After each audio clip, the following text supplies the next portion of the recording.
लिङ्गमहापुराणे उत्तरभागे अथ पञ्चमोऽध्यायः। ऋषोचुः ऐक्ष्वाकुरम्बरीषो वै वासुदेवपरायणः पालयामास पृथ्वीं विष्णोराज्ञया पुरःसरः। श्रुतमेतन्महाबुद्धे तत्सर्वं वक्तुमसि नित्यं तस्य हरिश्चक्रं शत्रुरोगभयादिकम्। हनति ते श्रूयते लोके धार्मिकस्य महात्मनः अम्बरीशस्य चरितं तत्सर्वं ब्रूहि सत्तमा। महात्म्यमनुभावं च भक्तियोगमनुत्तमम्। यथा श्रोतुमिच्छामः सूत वक्तुं त्वमर्हसि। सूतुवाच श्रूयतां मुनिशार्दूलाश्चरितं तस्य धीमतः। आम्बिरस्य महात्म्यं सर्वपापपरं त्रिशङ्कोर्दयिता भार्या सर्वलक्षणशोभिता। अम्बरीशस्य जननी नित्यं शौचसमन्विता। योगनिद्रासमारूढं शेषपर्यङ्कशयिनं नारायणं महात्मानं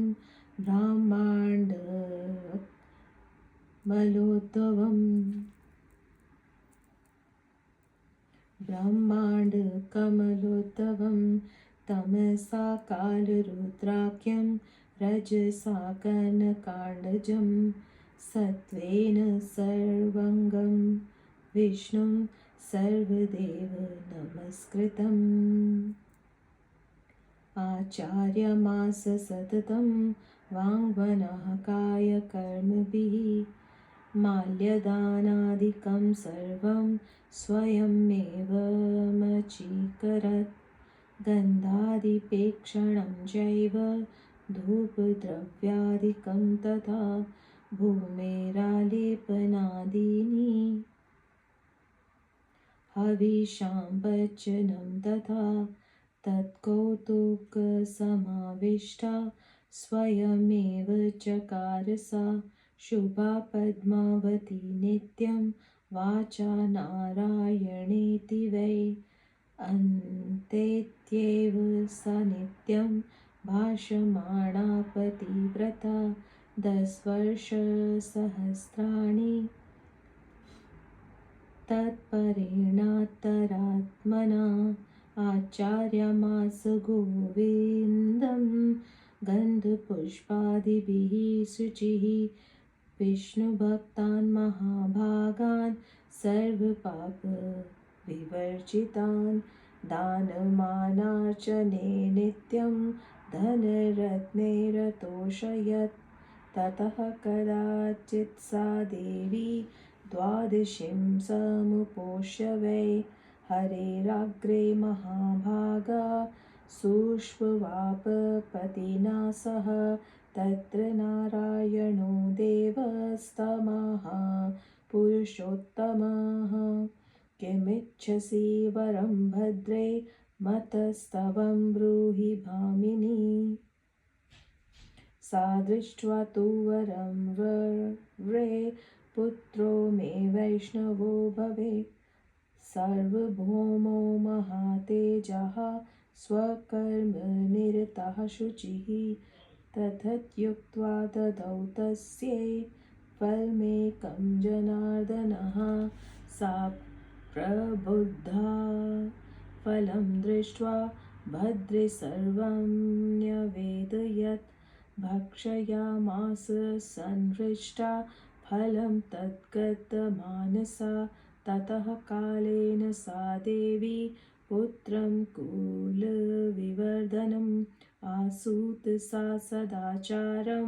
वासुदेवपरायणं शुभलक्षणसम्पन्नं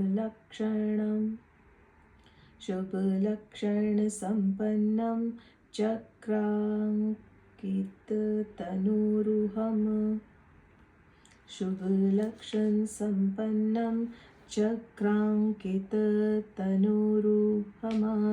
जातं दृष्ट्वा पिता पुत्रं क्रियः सर्वाश्चकार वै अम्बरीष इति ख्यातो लोके समभवत् प्रभुः प्रीत्युर्परते श्रीमान् भिषिक्तो महामुनिः मन्त्रीष्वाधाय राज्यं च तप उग्रं चकार सः संवत्सरसहस्रं वै जपनारायणं प्रभुम् वृत्तपुण्डरीकमध्यस्थं सूर्यमण्डलमध्यतः शङ्खचक्रगदापद्म धारयन्तं चतुर्भुजं शुद्धजाम्बूनदनिभं ब्रह्मविष्णुशिवात्मकं सर्वाभरणसंयुक्तं पीताम्बरधरं प्रभुं श्रीवत्सवक्षसं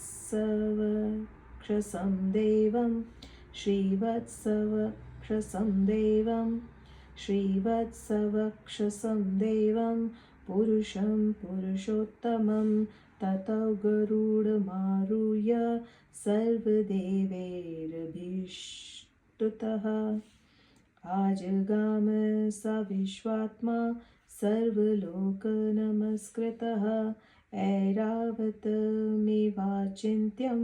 कृत्वा वै गरुडं हरिः स्वयं शक्र इवासीन स्तमः नृपसत्तमम् इन्द्रोऽहमस्मि भद्रं ते किं ददामि वरं च ते सर्वलोकेश्वरोऽहं त्वां रक्षितुं समुपागतः अम्बरीषुवाच नाहं त्वमभिसन्धाय तप आस्ति तवानिह तव्यादतं च नेष्यामि गच्छ शक्र यथा सुखं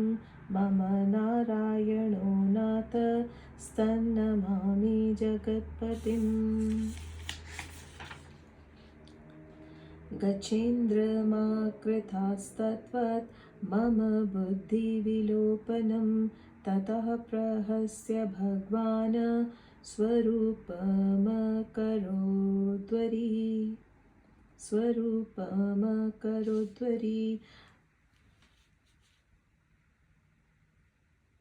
शार्ङ्गचक्रगदापाणिं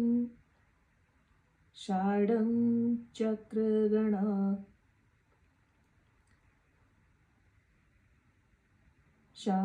चक्रगदापाणिं खण्डहस्तो जनार्दनः शारङ्गचक्रगदापाणिः खण्डगहस्तो जनार्दनः गरुडोपरि सर्वात्मा नीलाचल इवापरः देवगन्धर्वसंघैश्च सूतयमानः समन्ततः प्रणम्य स च स्तुष्टाव गरुडध्वजं प्रसीद लोकनाथेश मम नाथ जनार्दन कृष्ण विष्णु जगन्नाथ सर्वलोक नमस्कृत त्वमादिस्तवमनादिस्तवमनन्तः पुरुषः प्रभुः अप्रमेयो विभुर्विष्णुर्गोविन्दः कमलीक्षणः महेश्वराङ्गजो मध्ये पुष्करः खगः काव्यवाहकपाली त्वं हव्यवाः प्रभञ्जनः आदिदेवः क्रियानन्दः परमात्मात्मनि स्थितः त्वां प्रपन्नोऽस्मि गोविन्द जय देवकी नन्दन जय देव जगन्नाथ पाहि मां पुष्करेक्षण नान्या गतिस्तत्त्वन्दन्या मे त्वमेव शरणं मम सुतुवाच तमाह भगवान् विष्णुः किं ते हृदि चिकीर्षितम् तत्सर्वं ते प्रदास्यामि भक्तोऽसि मम सुव्रत भक्तिप्रियोऽहं सततं तस्माद्दातुमिहागतः अम्बरीषुवाच लोकनाथ परानन्द नित्यं मे वर्तते मतिः वासुदेव परो नित्यं वाङ्मनः कायकर्मभिः यथा त्वं देवदेवस्य भवस्य परमात्मनः तथा भवाम्यहं विष्णु भवदेव जनार्दन पालयिष्यामि पृथ्वीं कृत्वा वैष्णवं जगत् यज्ञहोमार्चनैश्चैव तर्पयामि सुरोत्तमान् वैष्णवान् पालयिष्यामि निश्यामि शास्त्रवान् लोकतापभयभीत इति मे दीयते मतिः श्रीभगवानुवाच एवमस्तु यथेच्छं वैचक्रमेत सुदर्शनं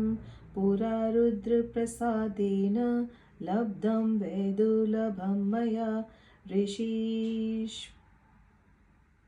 ऋषिशापादिकं दुःखं शत्रुरोगादिकं तथा निश्यति ते नित्यमित्युक्तावान्तरधीयत सुतुवाच ततः प्रणम्य मुदितो राजा नारायणं प्रभुं प्रविश्य नगरीं रम्यामयोध्यां पार्यपालयत् ब्राह्मणादींश्च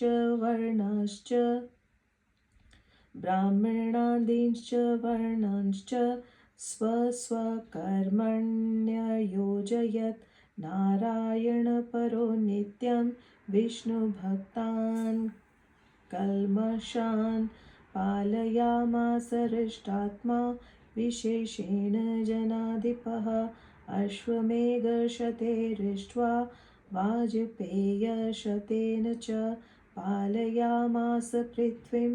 सागरावरणामिमां गृहे हरिस्तस्थौ वेदघोषो गृहे गृहे नामघोषो हरिश्चैव यज्ञघोषस्तथैव च अभवन् नृपशार्दूले तास्मिन् राज्यं प्रशासति नास्यस्यान्नातृणा भूमिन् दुर्भिक्षादिभिर्युत यो रोगहीनः प्रजा नित्यं सर्वोपद्रववर्जितः अम्बरीषो महातेजः पालयामास मेदिनीं तस्यैवं वर्तमानस्य कन्या कमललोचना श्रीमती नाम विख्याता सर्वलक्षणसंयुता प्रधानसमयं प्राप्ता देवमायैव शोभना तस्मिन् काले मुनिः श्रीमान् नारदोऽभ्यागतश्च वै अम्बरीषस्य राज्ञो वै पर्वतश्च महामतिः भावुभावागतौ दृष्ट्वा प्राणिपत्य यथाविधि अम्बरीषो महातेजः पूजयामास तादृशी कन्यां तं रममाणां वै मेघमध्ये शतहृदां प्राहतां प्रश्य भगवान् नारदः सस्मितस्तदा केयं राजन् महाभागा कन्यासुरसुतोपमा ब्रूहि धर्मभृतां श्रेष्ठ सर्वलक्षणशोभिता। राजोवाच दुहितेयं मम विभो श्रीमती नामतः प्रदानसमयं प्राप्ता वरमन्वेषते शुभा। इत्युक्तो मुनिशार्दूलस्तामेच्छानारदो द्विजः पर्वतोऽपि मुनिस्तां वै चकमे मुनिसत्तमः। अनुज्ञाप्य च राजानं नारदो वाक्यमब्रवीत् रहस्याहूय धर्मात्मा मम देहि सुतामिमां। पर्वतो हि तथा प्राह राजानं रहसि प्रभुः तावुभौ सह धर्मात्मा प्रणिपत्य भयार्दितः। उभो भवन्तौ कन्यां मे प्रार्थयानो कथं त्वहं करिष्यामि महाप्राज्ञा शृणु नारद मे वचः। त्वं चापर्वत मे वाक्यं शृणु वक्ष्यामि यत् प्रभो कन्येयं युवयोरेकं वरयिष्यति चेच्छुभा तस्मै कन्यां प्रयच्छामि नान्यथा शक्तिरस्ति मे। तथेत्युक्त्वा ततो भूयः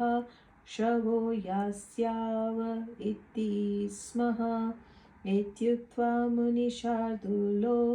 जग्मुतुः प्रीतिमानसो वासुदेव परो नित्यमुभो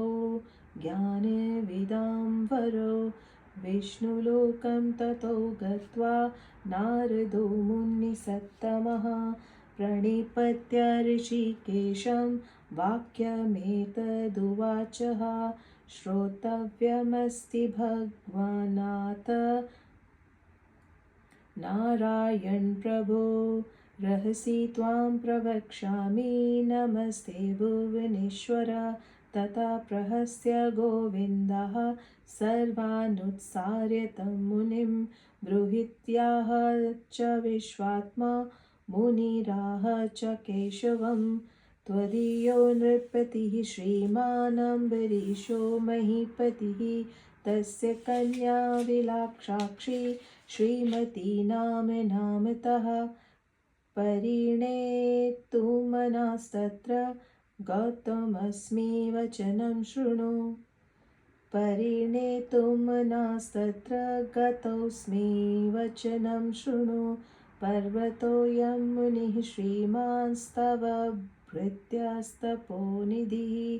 तामेच्छत्सोऽपि भगवानावामः जनाधिपः। अम्बरीशो महातेजः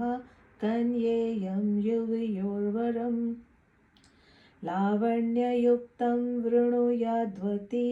तस्मै ददाम्यहम्। इत्याहवं नृपसत्र तथेत्युक्त्वाहमागतः। आगमिष्यामि ते राजन् श्वः प्रभाते गृहं त्विति। आगतोऽहं जगन्नाथ कर्तुमहसि मे प्रियं। वानरानवभगति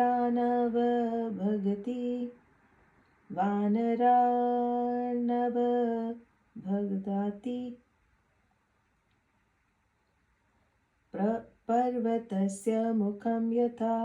वानरानवभक्ति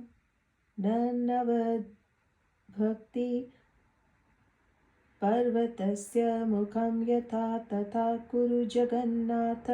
मम चेदिच्छसि प्रियं। तथेत्युक्त्वा स गोविन्दः प्रहस्य मधुसूदनः त्वयोक्तं च करिष्यामि गच्छ सौम्य यथा गतम्। एवमुक्त्वा मुनिहृष्टः प्रणिपत्य जनार्दनं मन्यमानः कृतात्मानं तथा योध्यां जगाम सः गते मुनिवरे तस्मिन् पर्वतोऽपि महामुनिः प्रणम्य माधवं हृष्टो रहस्येन मुवाचः वृतं तस्य निवेद्वाग्रे नारदस्य जगत्पते गौलागुलमुखं यद्वन्मुखं भाति तथा कुरु तच्छ्रुत्वा भगवान् विष्णुस्त्वयोक्तं च करोमि वै गच्छ शीघ्रमयोध्यां वै मा वेदि नारदस्य वै तव्या मे संविधं तत्र तथेत्युक्त्वा जगाम सः ततो राजा समाज्ञाय प्राप्तो मुनिवरौ तदा माङ्गल्यैर्विविधैः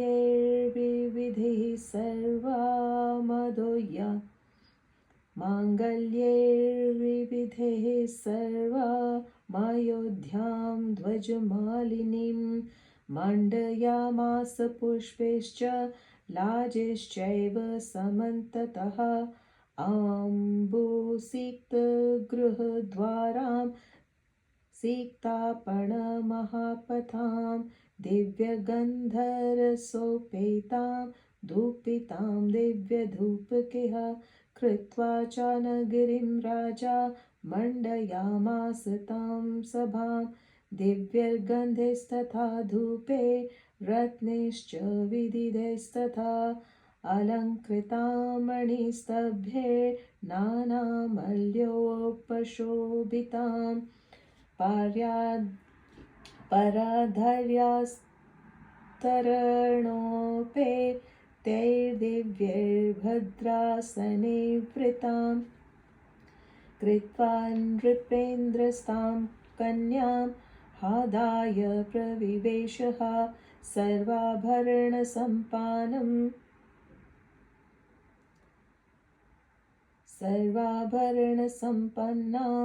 श्रीरिवायतलोचनां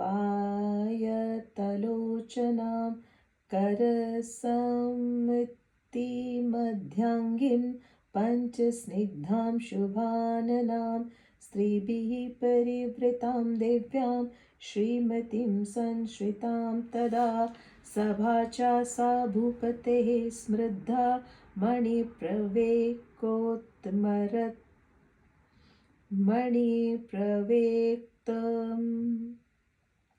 सभा च सा भूपते स्मृद्धा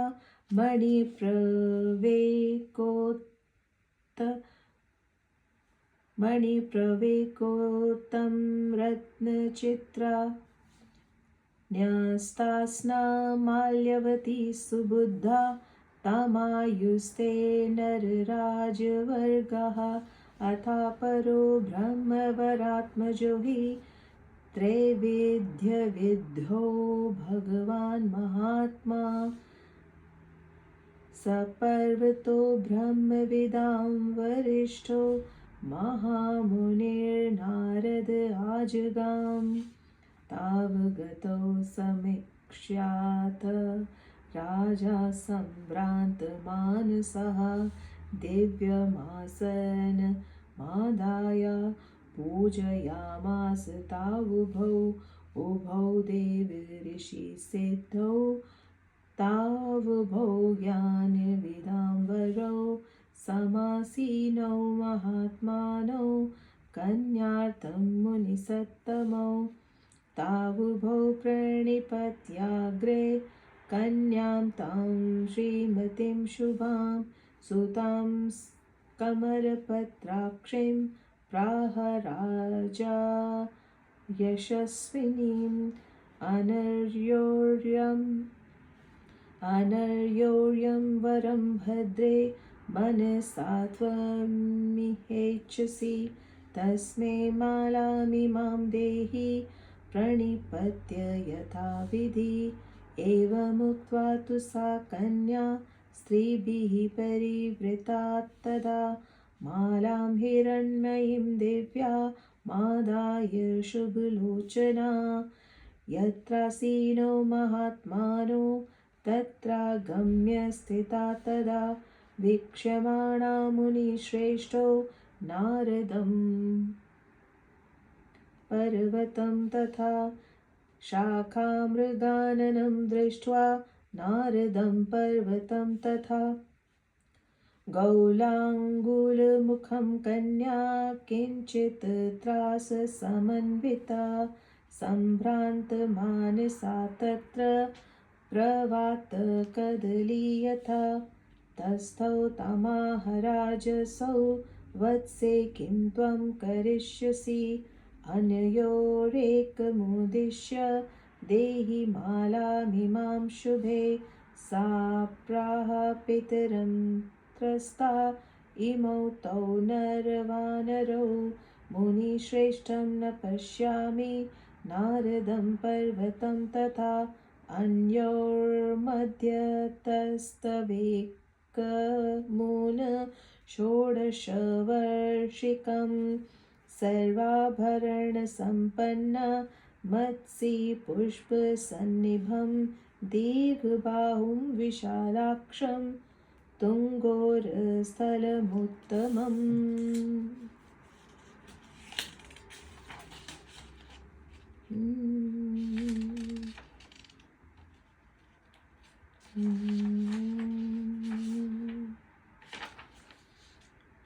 रेखाङ्कितकटिग्रीवं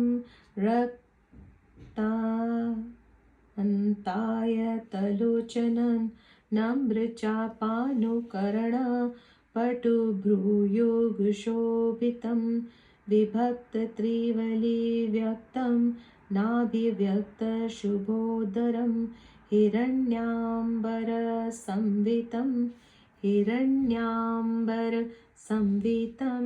तुङ्गरत्ननखं शुभं पद्माकारकरं त्वेनं पद्मास्यं पद्मलोचनं सुनासं पद्महृदयं पद्मनाभं श्रियावृतं दन्तपङ्क्तिभिरक्त्यार्थं कुन्दकुमङ्गलसन्निभः हसन्तं मा समालोक्य दक्षिणं च प्रसायवे पाणिं स्थितिमुमुं तत्र पश्यामि शुभमूर्धजं सम्भ्रान्तमानसां तत्र वेपतिं कदलीमिव स्थितां तामाह राजसौ वत्से किं त्वं करिष्यसि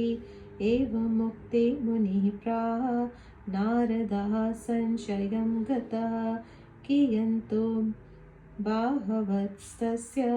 कन्या ब्रूहि यथा ततं बाहुद्वयं च पश्यामि या कन्या शुचिस्मिता प्राह तां पर्वतस्तत्र तस्य वक्षस्थले शुभे किं पश्यसि च मे ब्रूहि करे किं वास्य पश्यसि कन्या तमाहमालं वै पञ्चरूपामनुत्तमां वक्षः स्थले अस्य पश्यामि करे कार्मुकसायकान् एवमुक्तो मुनिश्रेष्ठो परस्परमनुत्तमो मनसा चिन्तयन्तो तौ मायेयं कास्यचित् भवेत् मनसा चिन्तयन्तो तौ मायेयं कस्यचित् भवेत् मायावी तस्करो नूनं स्वयमेव जनार्दनः आगतो न यथा कुर्यात् कथमस्मन्मुखं त्विदम् गोलागुलत्यमित्येवं चिन्तयामास नारदः पर्वतोऽपि यथा न्यायं वानरत्वं कथं मम प्राप्तमित्येव मनसा चिन्तामापेदिवांस्तथा ततो राजा प्रणम्यासौ नारदं पर्वतं तथा भवदभ्यां किमिदं तत्र कृतं बुद्धिविमोहजं स्वस्थौ भवन्तौ तिष्ठेतां यथा कन्यार्थमुद्धृतो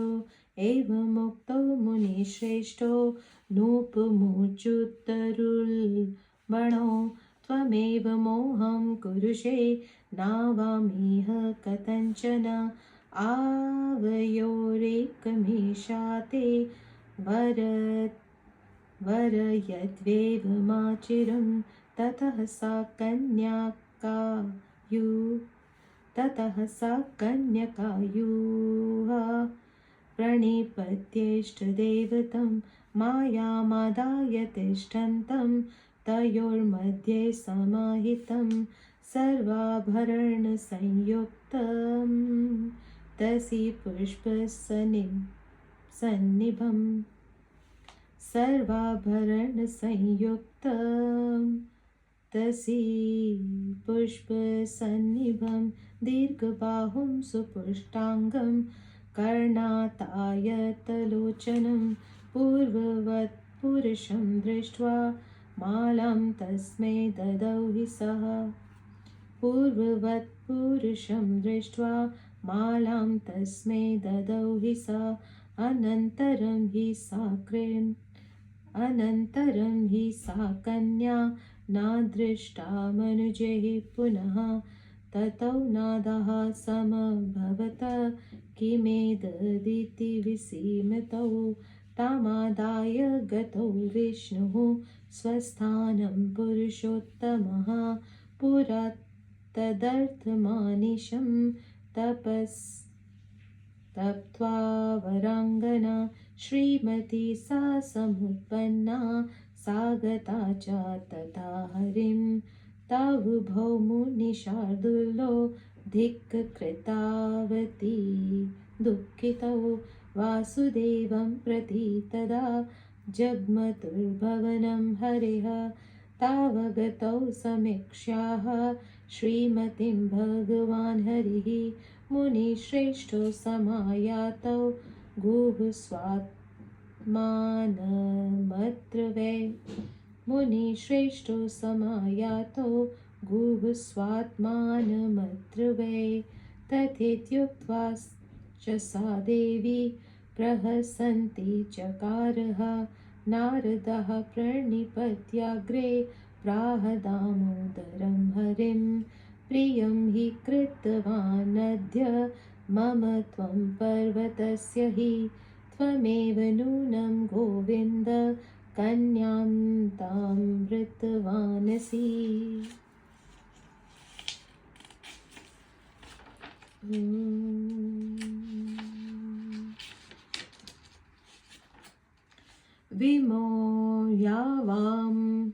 विमोह्यावां स्वयं बुद्ध्या प्रातार्य सुरसत्तमा इत्युक्तः पुरुषो विष्णुः पिधाय श्रोत्रमुच्यत पाणिभ्यां प्राह भगवान् भवदभ्यां किमुदीरितं कामवानपि भावोऽयं मुनिवृत्तिरहो किल एवमुक्तो मुनिः प्राह वासुदेवं स नारदः कर्णमूले ममं कथं गौलागुलमुखं त्विति कर्णमूले मम कथं गौलागुलमुखं त्विति कर्णमूले तमाहेदं वानरत्वं कृतं मया पर्वतस्य मया विद्वन्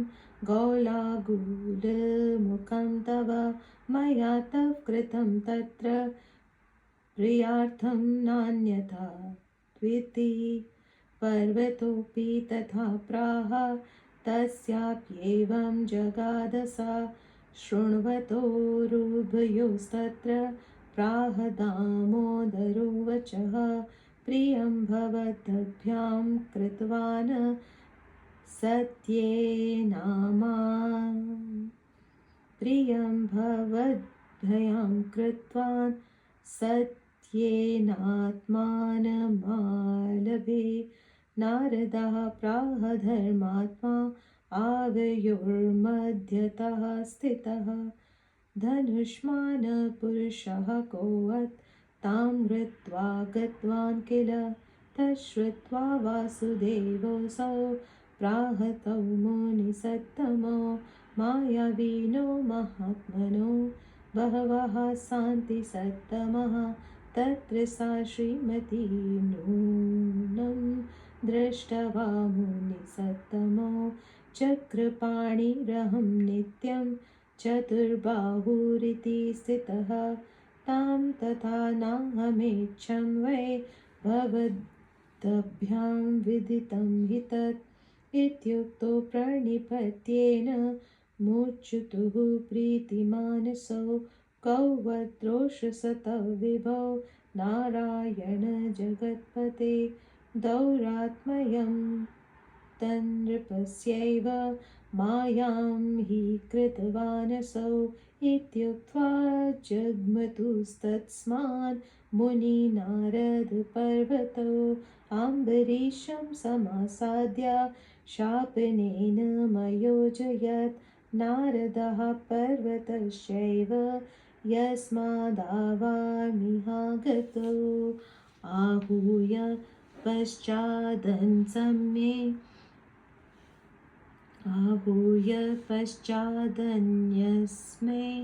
कन्यां त्वं दत्तवानसि मायायोगेन तस्मात् त्वां तमोहाभिभविष्यति तेन चात्मान्वत्यर्थं यथावत्तवं न वेत्स्यसि एवं शापे प्रदत्ते तु तमोराशिरथोत्थिता नृपः प्रति ततश्चक्रं विष्णुः प्रादुर्भूतक्षणात् चक्रवित्रासितं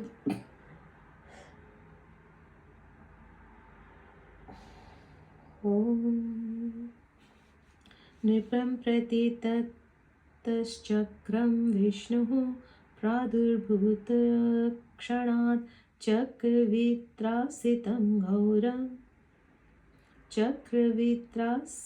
घोरं तावुभौ तम् अभयगात् ततः सन्त्रस्तसर्वाङ्गो धावमानो महामुनि पृष्ठतश्चक्रमालोक्य तमोराशिं दुरासदं कन्यासिद्धिरहो प्राप्ता आवयोरिति विहितौ लोकान्तमानिशं धावमानो भयार्दितौ त्राहि त्राहीति गोविन्दं भाषमाणो भयार्थितौ विष्णुलोकं ततो गत्वा नारायण जगत्पते वासुदेव ऋषिकेश पद्मनाभ जनार्दनम् वासुदेव ऋषिकेश पद्मनाभ जनार्दन त्राहापां पुण्डरीकाक्ष त्राह्यावां पुण्डरीकाक्ष नाथोऽसि पुरुषोत्तमा ततो नारायणश्चिन्त्य श्रीमान् शिवत्सलाञ्छनः निवार्य चक्रं ध्ववान्तं च भक्तानुग्रहकामयया अम्बरीषश्च मद्दत्तस्तथैतौ मुनिसत्तमौ अन्योरस्य च तथा हितं कार्यं मयाधुना आहूय तततमः श्रीमान्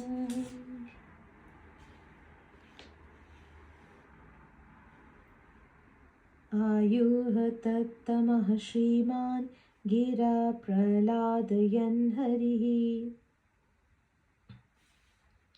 प्रोवाच भगवान् विष्णुः शृणुतां मे इदं वचः ऋषिशापो न चैवासीदन्यथा च वरो मम दत्तो नृपाय रक्षार्थं नासीतस्यान्यथा पुनः अम्बरीषस्य पुत्रस्य नप्तुः पुत्रो महायशः श्रीमान् दशरथो नाम राजा भवति धार्मिकः तस्याहमग्रजः पुत्रो रामनामा भवाम्यहं तत्र मे दक्षिणो बाहुर्भरतो नाम वैभवेत् शत्रुघ्नो नाम सव्यश्च शेषौ लक्ष्मणः स्मृतः तत्र मासामुपागच्छ गच्छिदानीं नृपां विना मुनिश्रेष्ठो जाहित्वा त्वमिति स्माह च माधवः एवमुक्तं तमोनाशं तत्क्षणाच्च जगाम वै निवारितं हरिश्चक्रं यथा पूर्वमतिष्ठता मुनिश्रेष्ठो भयान्मुक्तो प्रणिपत्य जनार्दनं निगर्तो शोकसन्तप्तौ उच्युतुस्तौ परस्परम् आद्य प्रभृति देहान्त मा वां कन्या परिग्रहं न करिष्यावेत्युक्त्वा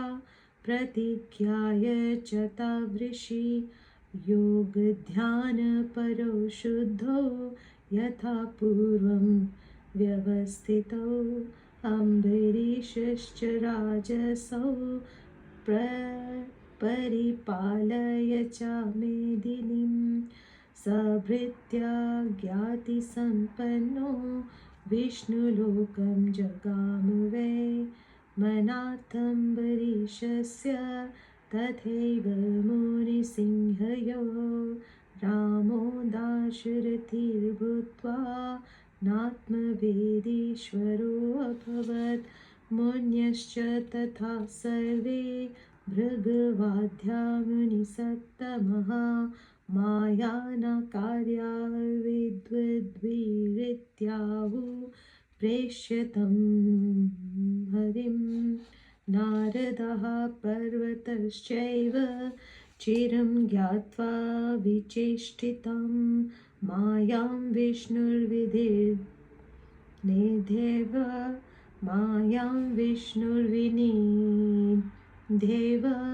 रुद्रभक्तो बभूवतुः एतद्विकथितं सर्वं मया युष्माकमद्य वै